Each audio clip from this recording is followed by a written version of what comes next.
अरे अब हटिए यहाँ से, हटिए यहाँ से।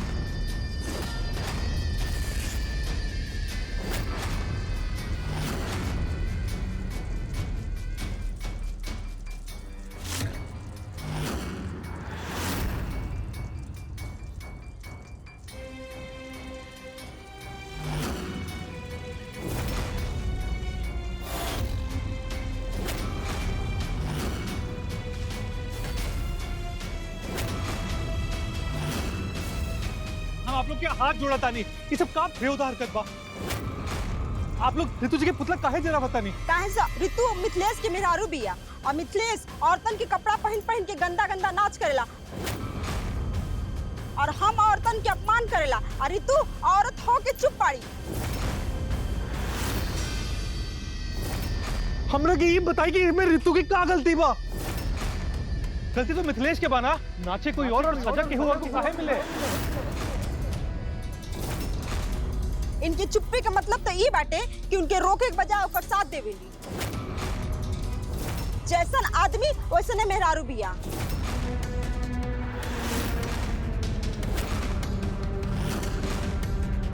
इनके अपने इज्जत के फिक्र ना होके, लेकिन हमनी के अपने इज्जत के फिक्र बाटे।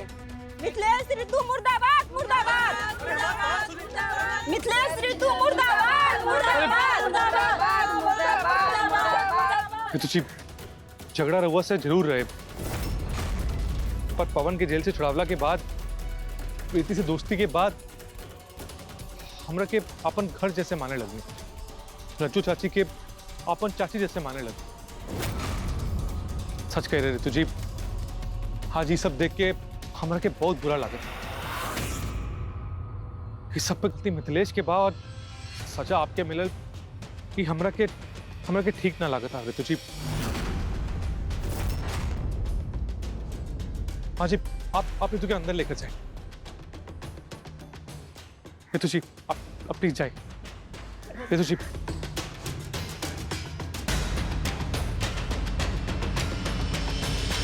अरे आप लोग बस कीजिए, जाए यहां से, जाए।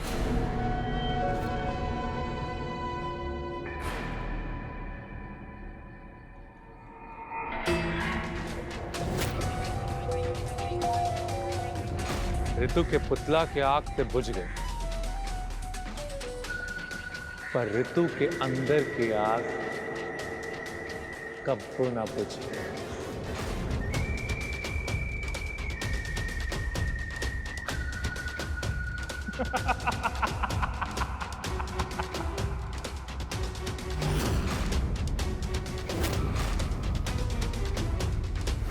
आखिर हमारी गलती का बा? क्या मिथिलेश जी की पत्नी है?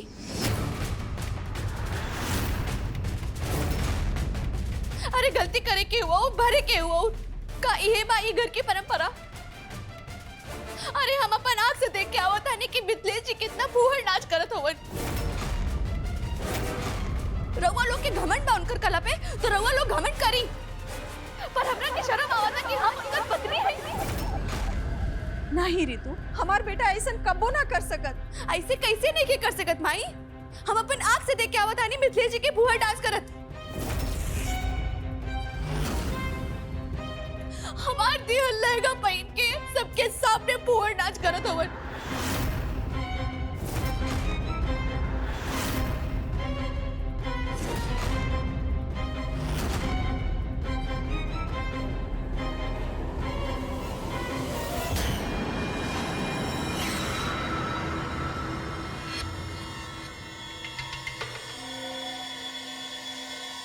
अब शुरू हुई असली खेला।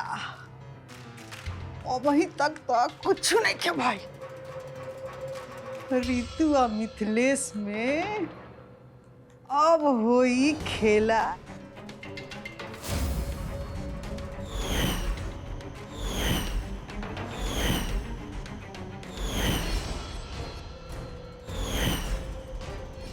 ऋतु भाभी, ऐसे गुस्सा कैले से समस्या सुलझने के बजाय और उलझ जाए।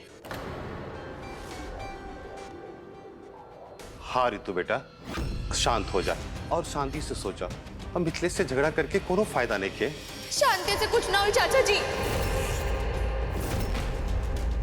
अब जवन कुछ भी होई झगड़ा करके ही होई।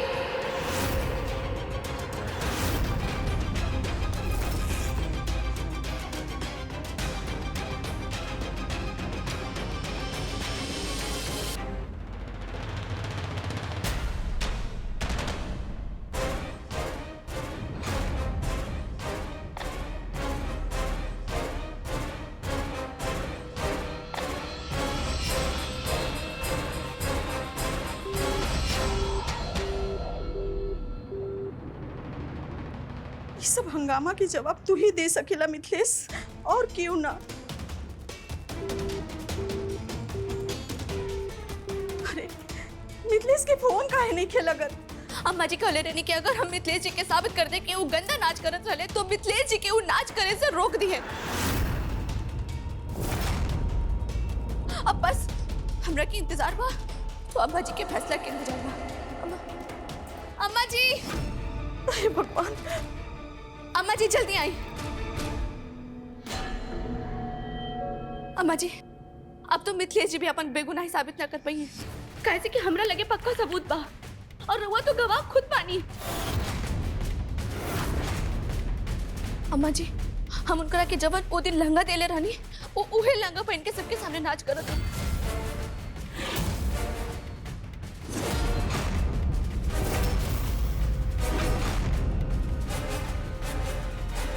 हाय देखिए, देखे ना।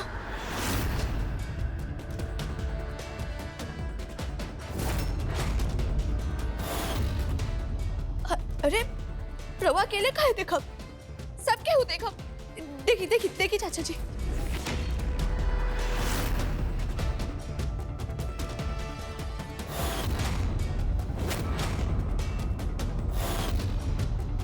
देखी सबके हु, देखी अम्मा जी, देखी ना।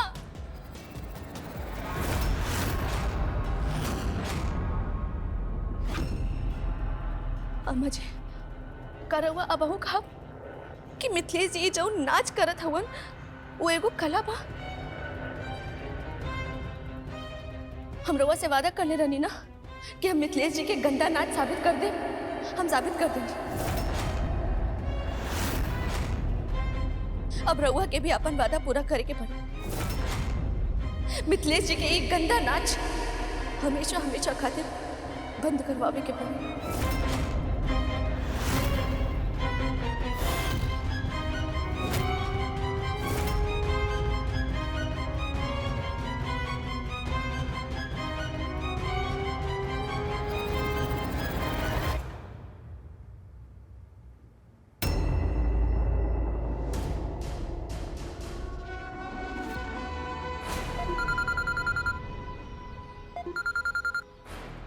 बोला चाचा जी। नागेश, अरे तू तो कमाल कर दिलो। अरे ये मेरा रोशन के बोला के नारा लगाए वाला आइडिया, पुतला जलाए वाला आइडिया, अरे मजा आ गई, मजा आ गई। अरे चाची जी, अभी तक हम अपन पूरा दिमाग लगाए कहाँ कहीं नहीं, ये तो बस एक छोटा सा झलक रहे। आप ऐसे हमरा के साथ देते रही थे, फिर देखा जाए हमारा दिमाग के कमाल। अरे तो हम ही तो साथ देनी तो ये सब भइल, हमरो दिमाग के जवाब नहीं के। हाँ चाची जी, सोचे और करे में बहुत अंतर होला। आप बस घरे बैठे बैठे सोचनी और हम एजा करके दिखाएं। मिथिलेश के जैसे आवाज निकाले वाला मिमिक्री आर्टिस्ट ढूंढ के ले आई। ऋतु स्टेज पे ना पहुंच सके ओकर पूरा ध्यान रखनी। ऋतु के भड़कावे खातिर भाड़ा पे दर्शक ले आई। इतना सब कुछ कहनी तब जाके ये प्लान सफल भइल, नहीं तो अब तक हमनी के भांडा फूट चुकत है। अरे तो हम तो कहते बानी कि तोरा दिमाग के जवाब नहीं के। अरे तू ना रहता तो ये सब होके जी ना, तोहरे वजह से भइल बा ये सब। नागेश बोला ना चाची जी, आप बस ऐसे ही साथ देते रही, फिर देखा जाए हमारे दिमाग के कमाल। और आप बस बैठे बैठे राज करब चाची जी। गाड़ी, बंगला, जेवर, ये सब से लपालप भरब चाची। कोनो चीज की कमी ना होते चाची जी रहुआ के।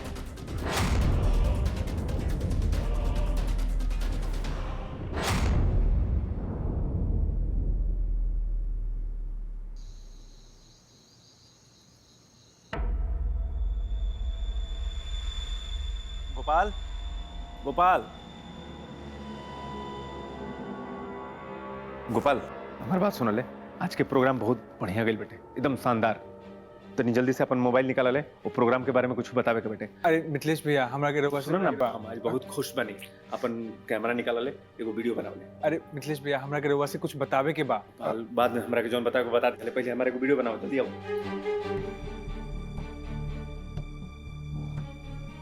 रेडी। नमस्ते, प्रणाम। हम हैं मिथिलेश, आपके मित्र। देखिए आज हम बहुत खुश बन, सच में बहुत खुश बन, और एक खुशी के कारण बतावे खातिर हम आप लोगन के सामने आए। दरअसल बात ही बा कि हम एकरा पहले बहुत सारा प्रोग्राम के लेवे, लेकिन आज जौन प्रोग्राम भइल हवे ये बहुत ही खास बाटे। सच बताई तो अपना कला के जरिए हम समाज में एगो संदेश देवे की कोशिश के लिए, खास तौर से वो औरतन के ऊपर जौन की पता नहीं कैसन कैसन भेदभाव और ना जाने कितना प्रकार के पीड़ा सहे के पड़ेला। आज जौन प्रोग्राम बाटे वही विषय के बारे में बाटे। एकरा पहले हम आज तक ले हमारे प्रोग्राम के देखे खातिर इतना औरत लोग ना रहे, लेकिन हम आप लोगों से सच बताओ तनी कि आज जौन हम प्रोग्राम कैनी काफी भारी मात्रा में गांव के औरत लोग, जवार के औरत लोग, महतारी लोग, बहन लोग, सब लोग हमारे प्रोग्राम देखे खातिर आए, और उन लोगन के देख के हम दिल से वो मंच के द्वारा उन लोगन के प्रोत्साहित कैनी और उन लोगन के हम हिम्मत दिहनी। जी तब अरे वाह मिथिलेश जी, रवा के तो वीडियो के साथ साथ कुछ फोटो भी अपलोड करे के चाहिए। हम रवा के खुदे प्रोग्राम में जाके रवा के फोटो खींचने बने। अच्छा ऋतु जी, ये तो बहुत बहुत बहुत बढ़िया आइडिया बेटे। मैं आपसे ये कहत रही है कि हम आपसे माफ़ी मांगना चाहते नहीं। दरअसल में हम अपना नाच के काम में इतना व्यस्त हो गए कि हम देख ही ना पाई, आपसे हम मुलाकातें ना हो पाओ। अब ऋतु जी दिखाई ना हमरा के आप कैसन फोटो खींचले बनी, हम ओकरा के जरूर अपलोड करम। हाँ? हाय देखिए, रवा है ना, ये उहे लंगा हा जवन रवा के हम देले रहे।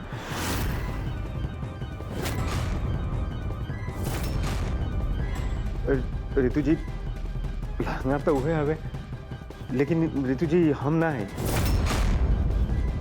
सच बताई तो आप तो जानते बनी ऋतु जी कि हम ऐसा फूहर डांस कभी कही ना सकीला, और हमारा तो बुझाता कि केहू दूसरा है। ऋतु जी देखी ना। झूठ मत बोली मिथिलेश जी।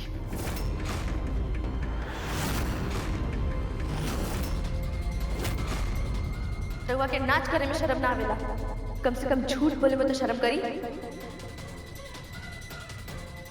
का कहा जानी रवा कि राउर नाच समाज के संदेश देवे वाला रहल, पर हम अपनी आंख से देखनी रवा के नाच। रवा हद पार कर दे ले फुहरता के।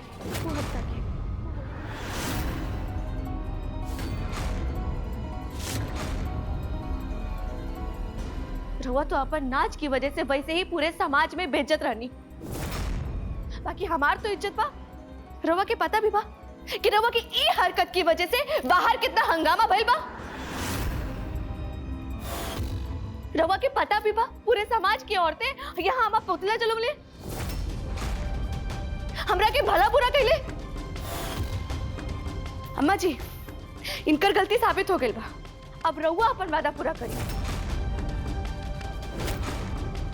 इनकरा से कही कि अपन फुहर नाच के हमेशा खातिर बंद करी।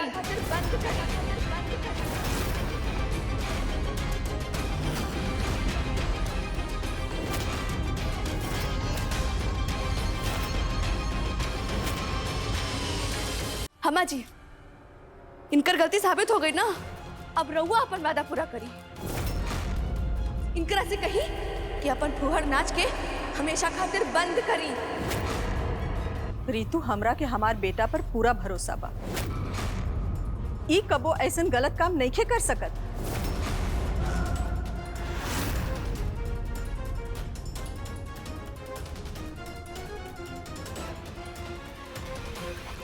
हाय देखी माई,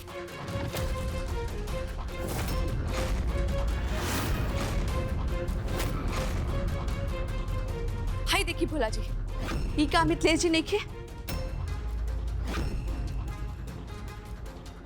ये सब देखला के बाद रउआ अबहू कहा कि मिथिलेश जी पुहर नाच नहीं करत। हाँ, हम अबो कहतानी कि हमार बेटा ऐसा गलत काम कबो ना कर सकेला।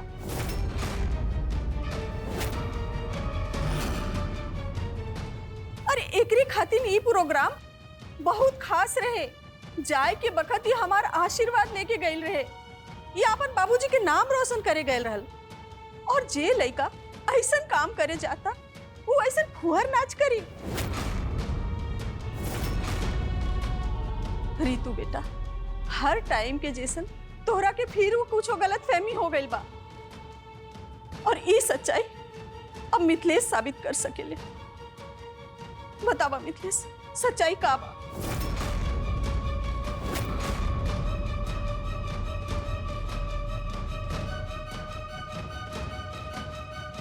सच्चाई हम बतावा तानी जवन हम रउआ के दिखा रहल बानी माई।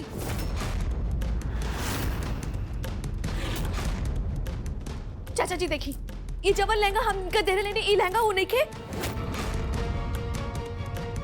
ये पूरा वीडियो देखने के बाद अब सबके सामने सच आ गइल बा। अब रउआ ही लोग बताएं कि सच का बा।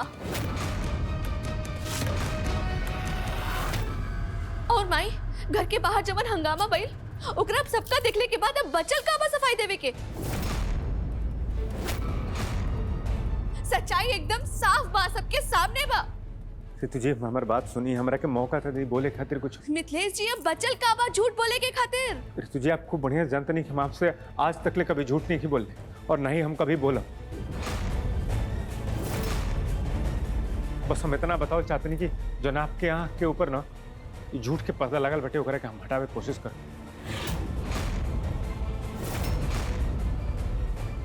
जी जौन सब करा के वीडियो जौन दिखा रहा बनी और आप जौन देखनी है, आप यकीन करी हमरा पर हमरा के तक हमरा के पते नहीं थे कि वो वीडियो केकर हवे, कहाँ के वीडियो है, कैसन वीडियो, हमरा कुछ नहीं के पता रे तुझे। ये वीडियो टेढ़ी कोठी के हा, जहाँ रहुआ अपन फुहरता के प्रदर्शन करत रहनी। रितु जी, आपसे ये बात के बतौलस कि हमार जौन प्रोग्राम बटे वो टेढ़ी कोठी में होता। गली मोहल्ला में पोस्टर देखा देखा।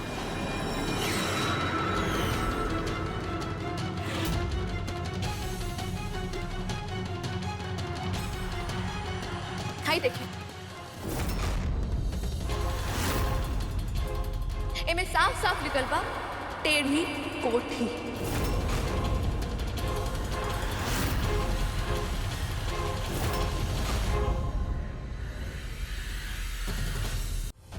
हाई देखिए, इनमें साफ साफ लिखल बा टेढ़ी कोठी।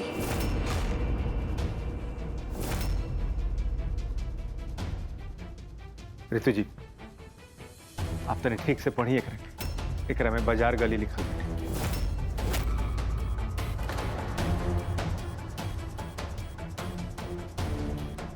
पर चाची जी, इनमें तो पहले टेढ़ी कोठी लिखल रहे ना। पोस्टर तो इहे रहे, बाकी तारा पढ़े में कोनो दिक्कत भइल बा बुझाता। अब हमरा का पता कि मिथिलेश के प्रोग्राम कहाँ बा कहाँ ना। अरे तू तो जानते बारू कि घर के काम से हमरा फुर्सत कहाँ बा ई सबके। लेकिन चाची जी, रितु जी हमारा प्रोग्राम बाजार गली में रहे, ना कि टेढ़ी कोठी। और ये बात हम खूब बढ़िया से जानते हैं रितु जी कि जो टेढ़ी कोठी है वो अपन काम से बदनाम है, वो सही गली ना रितु जी। लेकिन अगर आपके हमारा संगे जाए के रहे, हमारा प्रोग्राम देखे के रहे, तो आप एक खाली हमारा से पहले रहती, हम आपके साथ ही लेके चलते अपन प्रोग्राम देखे थी रितु जी। और जहाँ तक ले आपके नाच के सवाल बटे कि हमारा नाच कैसन बटे, हमारा कला कैसन बटे, तो एक मिनट हमरा के दे, सब साफ साफ आपके बात के पता चल जाए।